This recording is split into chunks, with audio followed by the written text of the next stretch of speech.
This ultramarathon on an island in Norway goes through extreme terrain. In deep snow it is unmarked, so you have to navigate yourself. It's also self-supported, meaning you get no help from anyone on the course. No pacers, no aid stations, no food, no water. You have to bring everything yourself. So one could ask, who in their right mind would do this? Well, 1 minute to start. 3, 2, 1. Dere kan bare gå og god tur da. Ja, takk. I'm going to try to show you in this film why I decided to start this race. But to be completely honest, part of it was me not fully understanding what was laying ahead of me and how extreme this ultra actually was. At least I had clear goals standing on that start line, and it was to win the race and finish this extreme 50-kilometer winter ultra in under 10 hours. I had said one thing to myself before the start, and that was to not go out in front, because my competitive nature makes it really easy for me to go out way too hard. And if you go out too hard when running ultramarathons, you're gonna pay a really high price for that later on, which I have done before, more than once. But it seemed like the other runners had a similar thought, because no one really wanted to start running. It seemed like everybody was just looking at each other, seeing who would make the first move. But then this one guy started running faster, which I was really happy about, because I started getting a bit stressed knowing the extreme nature of this course. It felt crucial to actually take advantage of the first couple of kilometers on roads to run at a decent pace before we head into the wilderness. The course is 50 kilometers long and goes on the island of Jeløya in a fjord here in Norway. And it climbs roughly 1,900 height meters. Most of the course goes through pretty extreme terrain, especially since we have unusually high amounts of snow here. It feels so weird to have started this race. Now we're finally leaving the roads for the first time here on this small trail. Apparently the people behind me wanted to take it super easy in the beginning. I'm also trying to take it easy, but I want to make up some time on this first bit, which will be the only fast bit of the race before we leave civilization here and head out further on to the island. There is this one guy that has gotten a little bit of a gap, and I'm pretty happy sitting here in second place.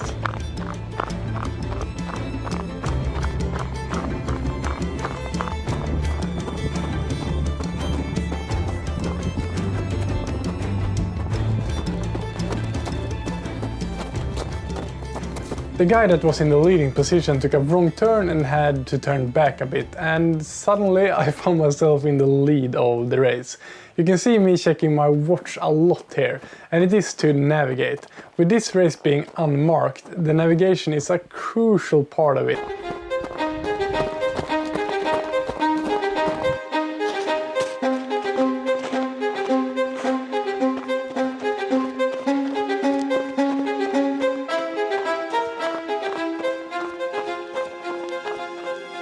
I'm in the middle of this first climb,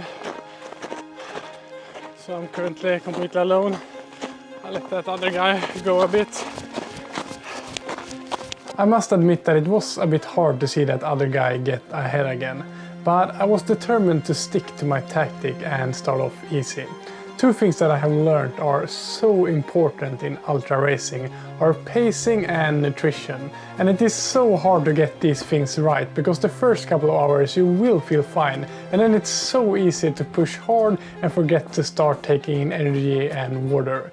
So although it was a hard mental decision to leave this gap, I told myself that it is a really long race, and if I can invest in this early stage by not pushing too hard and make sure to start to eat and drink, I hope that will pay off and I will be able to feel strong for longer and catch up to the leader to fight for the victory. This right here is hardly running. It's so awkward movement trying to use these steps where people have walked before. It's more like jumping than running and falling.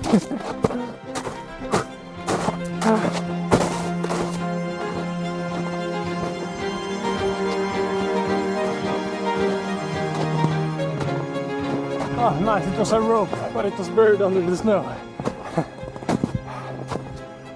After looking at the course before the race, I had a goal to do it in under 10 hours. And moving through this rough terrain here all by myself, that was what I was pacing myself to.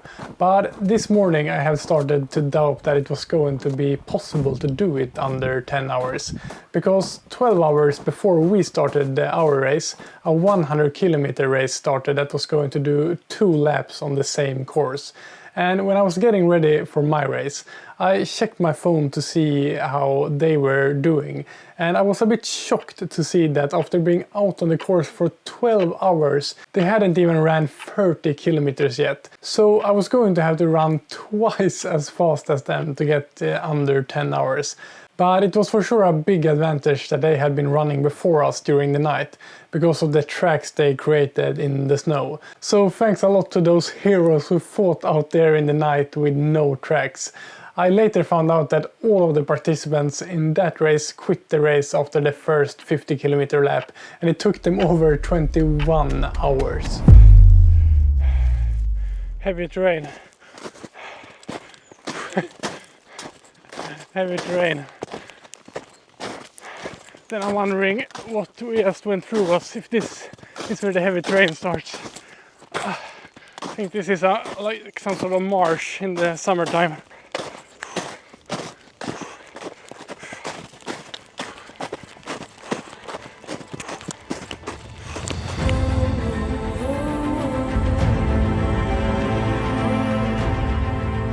Getting down to the fjord again and out of that marsh area, where it was so much more runnable, which was a really amazing feeling to get to run here with this beautiful weather and my body's still feeling good. I tried to enjoy this feeling, but I was a bit stressed not knowing how far back I was to the leader. I tried increasing the pace just a bit, hoping to see him again.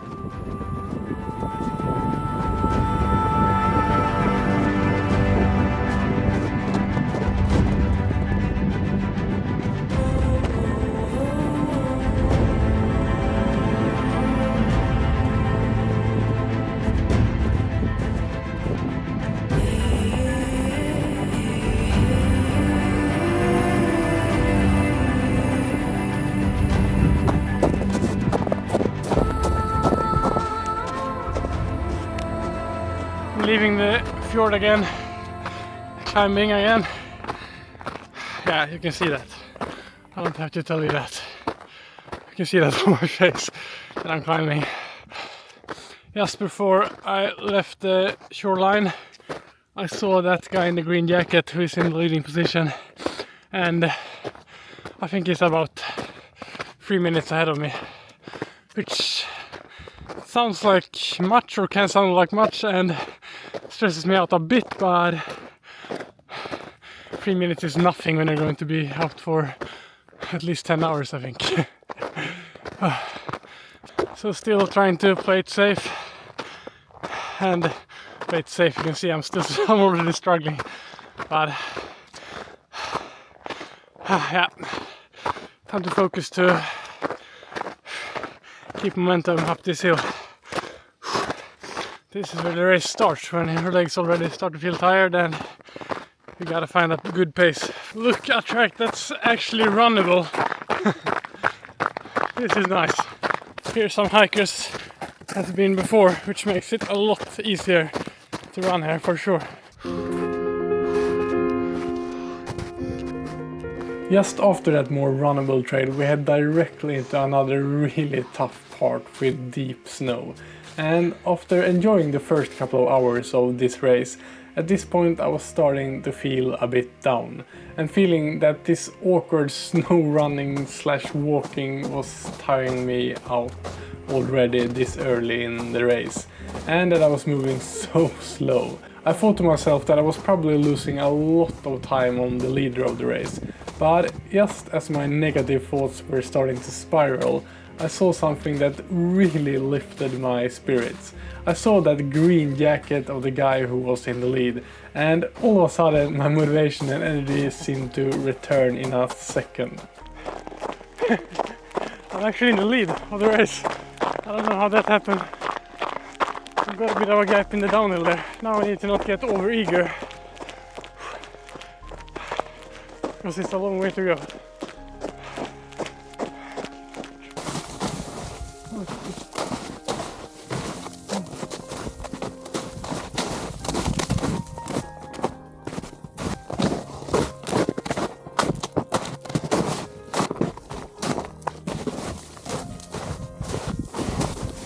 I don't want to fall down there. It's pretty intense terrain here, but it's also really beautiful when you see the fjord from up here.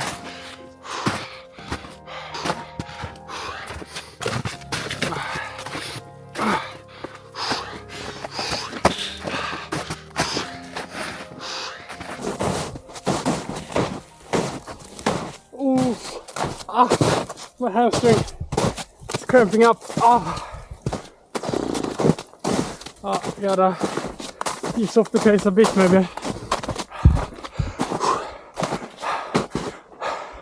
I think I might have gotten a bit over eager when I moved into leading position. But it's nothing worth to blow up my legs the upcoming hour. It's still a long race. And the hardest climbs and the hardest parts are still waiting for us. I'm allowing myself to stop for the first time in the last 3 hours to check out this view.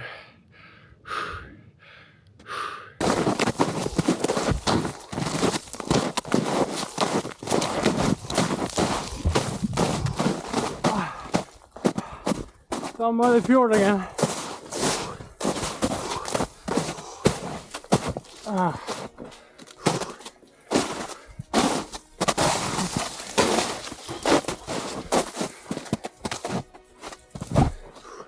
Where is that trail going? Between these cliffs, I think. This is a cool place.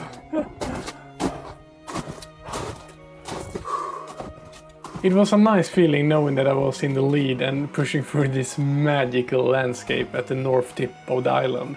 But I was still worried that I had pushed too hard and was soon going to get caught up again. And knowing that I was just a third of the way to the finish and that the hardest part of the course was still waiting for me made me a bit scared.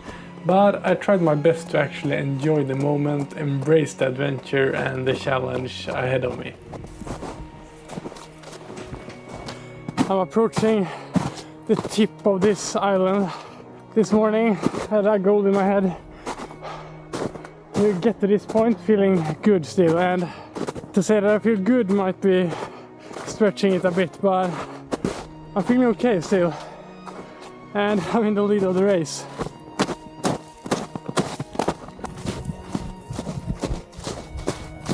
I made it to the tip of this island. I've actually been living on this island for 3 years or 3.5 years, and this is only the second time I made it out here. Such a beautiful place, but I can't enjoy this view too long. I gotta keep moving. I have a race to try to win.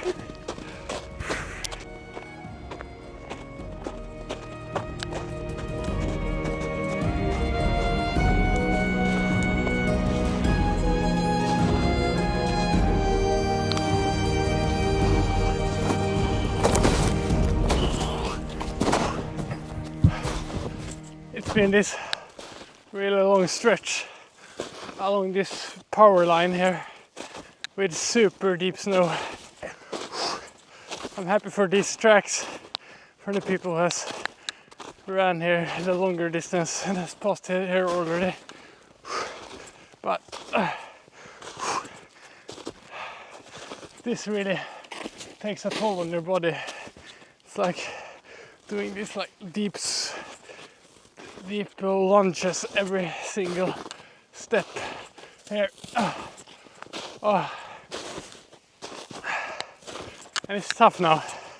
Still so far to go. And it's tough, and I know that we have a brutal climb going up. I'm hoping that this is the toughest part of the day. But I'm in for it. I'm in for the fight.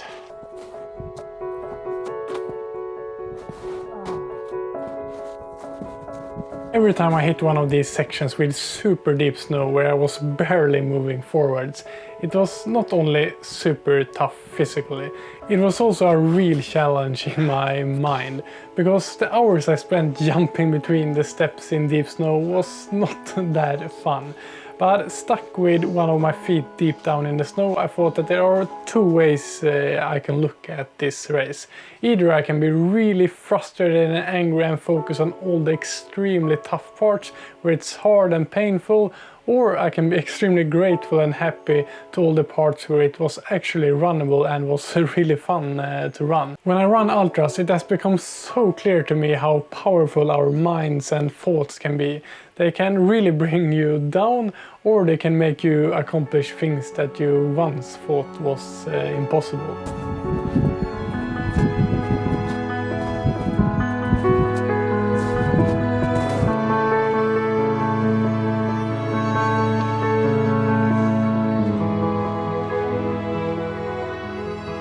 I just started the toughest climb of the day, and this one is steep. And I had hoped that I would get to this point with a bit more energy, but I'm here, I'm still in the lead, I'm still moving, I have no severe pains, so life is good. But ultras shouldn't be easy. What a view! That was a hard climb, but look at this place!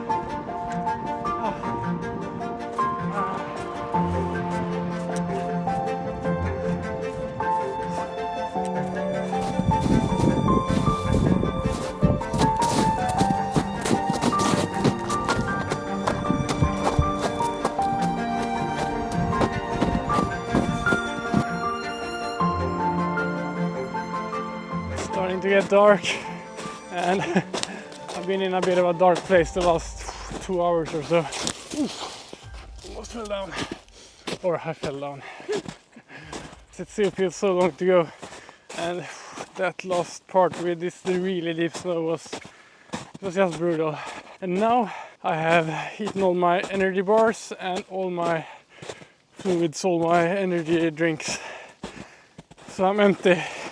Which is nice because I have a lighter bag, but it's not so nice because it's a long way to go.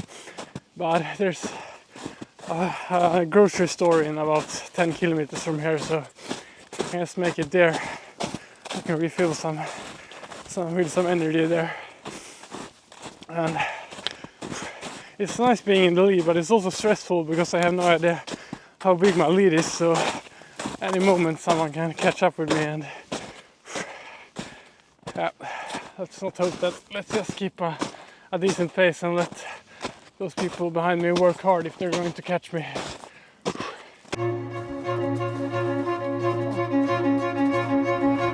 In all ultras I have done so far, there always comes a really low point where I have to fight my demons. And this was it. All my water and food was completely empty. I've been running completely alone for many hours, and I was starting to feel really tired. Although I was glad that I was still in the lead, I didn't know how big the lead was, and I was worried about getting caught. But I did my best to try to focus on the only thing I could control, moving one foot in front of the other and keep moving forwards. Although physical challenges like these can be really hard, it is the simplicity in it that draws me to it. I find that life in general can be super hard and stressful at times, and so far I have not found anything that prepares me better to handle everyday life and helps me be a good father, husband and business owner than doing physical challenges like this. Because if you just can take some of that mindset of just putting one foot in front of the other when everyday life becomes really challenging, it helps a lot. Because although doing this right here is really hard, it's also really easy. I just gotta keep moving forwards.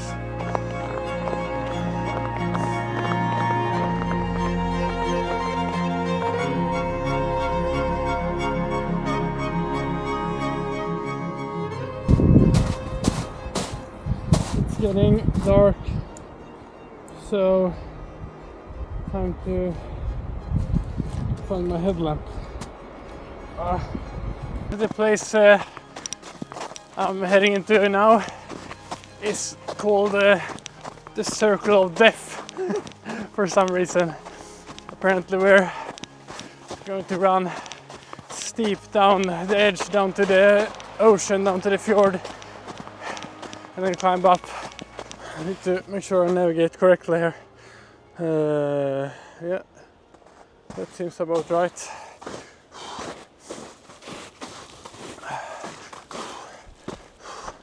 Oh shit. Yeah, no joke, this is heavy terrain.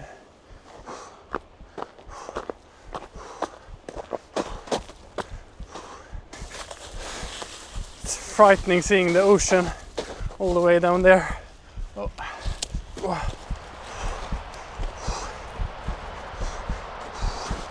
Ooh.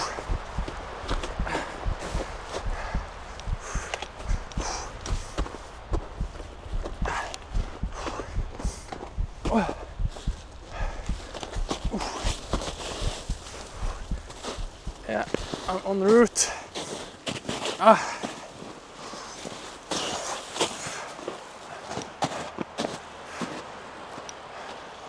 Made it down here.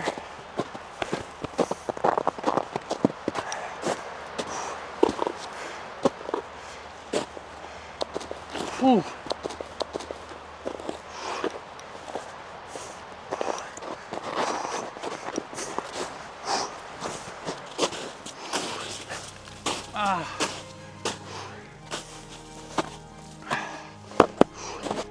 Come on, Circle of Death.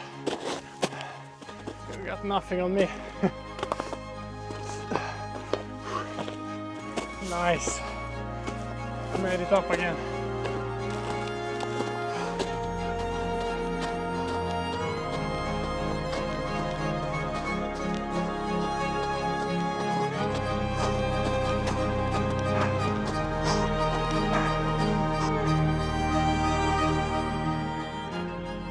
It's actually really nice to see some street lights and some houses, and especially the grocery store. It's a bit of a risky move to go in there since I don't know how big my lead is, but I gotta take that risk because it's still quite far to go and I really need to drink something and get some more energy into my body.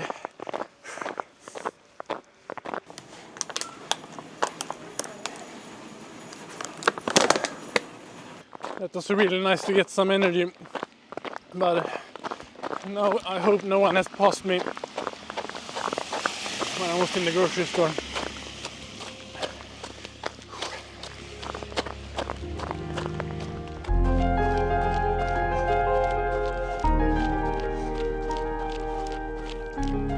I don't know if it was that sports drink or me getting closer to that finish line, but starting to move after that short stop, I all of a sudden felt super strong again and was ready to fight hard to the finish line. I was a bit worried someone had caught up to me during my short grocery store break, and if I was going to make it in under 10 hours, I would need a strong finish, so I pushed hard, or at least hard for being on my feet for 9 hours. Running along the coastline here completely alone in the dark while still being able to keep a good pace was such a cool feeling. It's this rush of pushing through physical and mental boundaries and being surprised over what I can accomplish if I just keep moving forward and get to the other side of those low points. that keeps me coming back to events like these.